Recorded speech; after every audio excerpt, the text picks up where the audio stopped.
በቤተክርስቲያናችን ስርዓት መሰረት ነጭ ልብስ የምንለብስበትና ነጠላችንን ከግራ ወደ ቀኝ የምናጣፋበት ምክንያት ምን እንደሆነ አስበውት ያውቃሉ?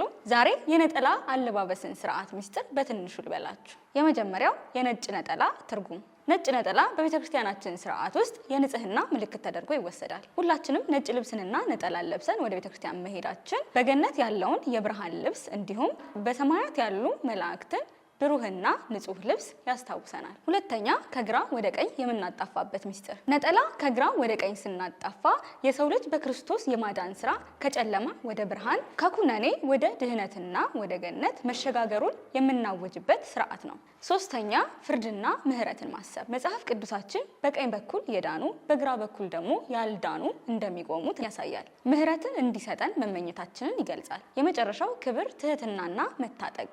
ነጠላ ማጣፋት ለእግዚአብሔርና ለቅዱስ ስፍራው ያለንን ክብርና ትህትና የምንገልጽበት መንፈሳዊ ስርዓት ነው። ከዓለማዊ ሐሳብ ወጠን ልባችንን ሰብስበን ለመጸለይ መዘጋጀታችንን መታጠቃችንንም ያሳያል። እናንተስ ከቤተክርስቲያን ስርዓቶች ውስጥ ግልጽ ያኖልላችሁ እንዲሰራላችሁ የምትፈልጉት ሐሳብ ምንድነው? ሐሳባችሁን ኮሜንት ላይ ያስቀምጡልን። ቀጣይ ቪዲዮዎች እንዲደርሷችሁ ደግሞ አካውንታችንን ፎሎ ማድረግ እንዳይረሳ።